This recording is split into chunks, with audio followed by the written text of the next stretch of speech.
Bom, estamos de volta com o Gazeta Entrevista.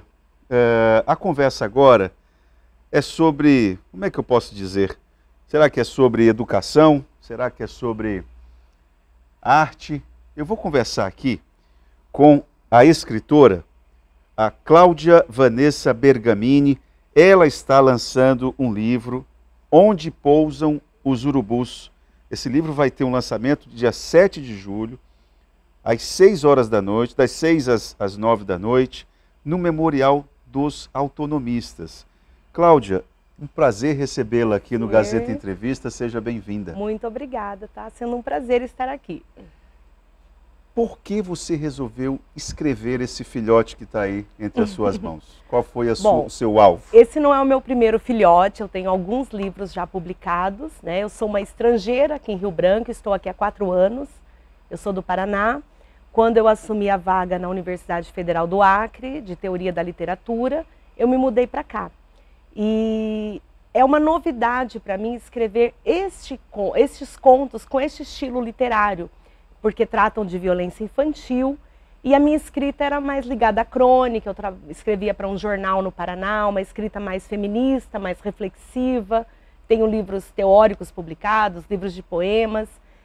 E o Onde Pousam os Urubus foi uma inquietação que nasceu em mim em 2020, naquele momento bem crucial da pandemia, quando eu me deparei com uma realidade que até então eu não havia a ela me atentado. Você já estava aqui? Eu já estava aqui, já há quase 1 ano, e eu me dei conta do infeliz índice de violência infantil que acontece aqui. Não quer dizer que nos outros estados não aconteçam casos iguais aos daqui, mas eu digo que o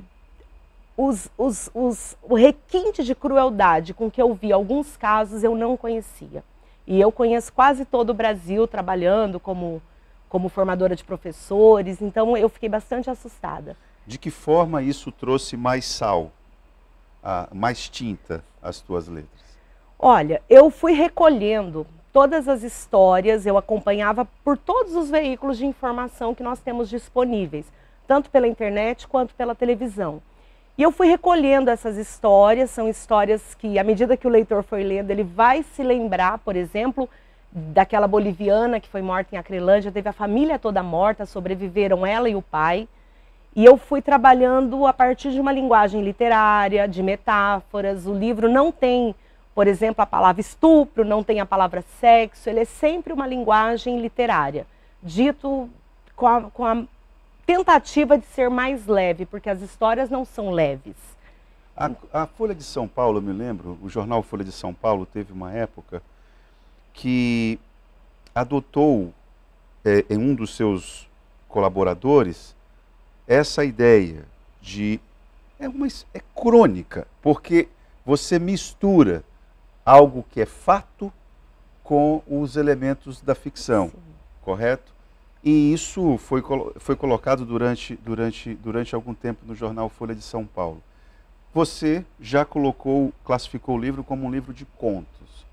O leitor, ele se depara, como é que ele pode classificar essa Onde Pousam os Urubus? Eu vou te responder me valendo da professora Nádia Gotibli. Ela tem um livro sobre a teoria do conto. O conto é um gênero complicado de classificar, assim como a crônica também. Eu gosto da definição do Guimarães Rosa. E a Gotibli disse o seguinte: conto é aquilo que o autor chamou de conto, né? É um pouco o que Guimarães fala. É uma definição também, já de mais de 40 anos, que me acompanha. Eu não consegui não chamar de conto porque a crônica, ela não trabalha tão aprofundadamente os personagens, tá? A crônica, ela tem uma tendência a ser mais um comentário, uma reflexão. O conto não, o conto ele caminha um pouquinho mais, de forma mais aprofundada para os elementos da narrativa. Brinca com o tempo. Isso, então por isso que eu classifiquei como contos, e eu classifico não como contos normais, mas como microcontos. E foram propositais, trabalhados a partir de uma linguagem jornalística, enxuta, né? Eu, como sou professora de literatura e conheço muitos autores, eu sei que aqui estão vozes de 2 autores que eu leio há muito tempo, Rubem Fonseca e Dalton Trevisan. Não estou querendo ser pretensiosa, me comparar Sobretudo com o Fonseca, não é isso. Mas quando você lê muito um determinado autor, você acaba pegando algo do estilo literário daquele autor. E eu tentei trabalhar isso de maneira proposital nos contos deste livro. Eu me lembro do Agosto, que ele trata da morte de Getúlio, as consequências dali, né? Realmente, suas referências são boas, hein? São muito boas. O Dalton realmente é um autor que eu ainda não conheço, confesso. O Dalton é uma figura. O Dalton é paranaense, ele tem toda uma história que a crítica literária brasileira tem uma tendência a chamá-lo de meio pai do microconto. Ele fez muito sucesso, publicou muito entre as duas décadas ali de 60 e 70 e ele desapareceu. Então lá no Paraná tem outros livros dele que são bastante comentados nos vestibulares, inclusive, né? E ele simplesmente desapareceu. Claro que já acredita-se que ele esteja morto, porque já teriam 100 anos agora. Mas ele sumiu, ele parou de dar entrevista, ele desapareceu. Ele é uma figura um pouco, né, exótica, assim, um cara meio... É que tem um pouco também da timidez. Ele é uma pessoa, é muito comum isso com as pessoas do sul do Paraná. São muito retraídas, são descendentes europeus, daquela parte mais fria da Europa. Eu sou descendente do italiano, meu sangue é um pouco mais latino, né? É mais quente, então tem tudo isso. Queria saber se, ao final do livro, se você consegue perceber a reação do leitor no seguinte, ou quis provocar uma reação no leitor do tipo, bom, eu não posso entender isso como um conjunto de denúncias, porque já são fatos que aconteceram.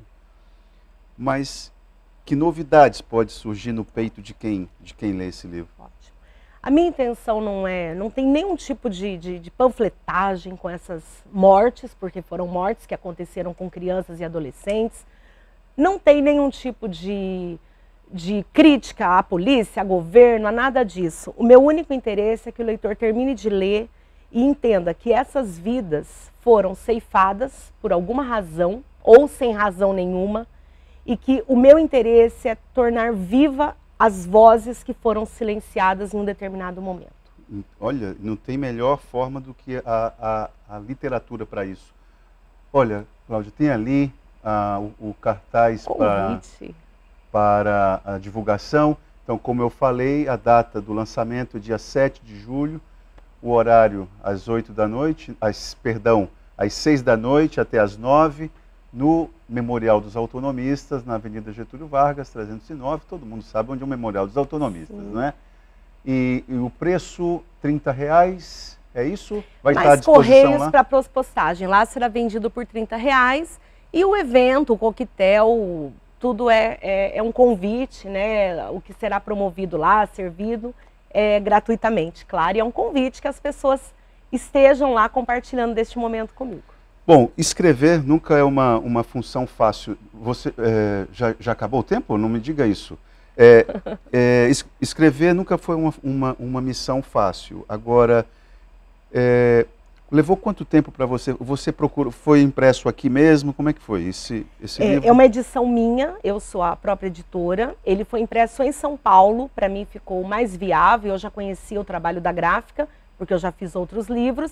Mas toda a parte de editoração ficou aos meus cuidados mesmo. Eu posso pegar nele? Não, esse aqui é um presente para você. Obrigado. É um que você possa ler num momento especial o meu livro. Cláudia, eu confesso que você despertou em mim o desejo de ler. Ai, que bom. A nossa conversa Eu queria só fazer um comentário. Pois não. Eu trabalho já há muitos anos com língua portuguesa, com gramática, e na área universitária. Então, neste livro eu contei com a generosa participação de alguns amigos. Tem um juiz da Vara da Infância e da Juventude, ele fez um comentário crítico em relação a um determinado conto, que é um caso de uma menina que ficou grávida com 11 anos de idade, na verdade não é em Rio Branco, é no Acre. E tem professora da Universidade Mackenzie, da Universidade Estadual de Londrina, tem professores do Rio de Janeiro.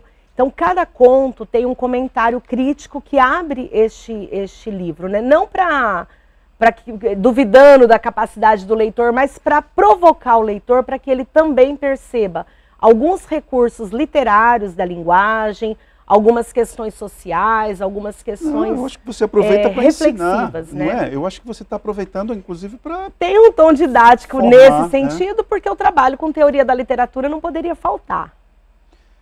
Eu sempre evito essa pergunta, mas vamos a ela. Por que esse título?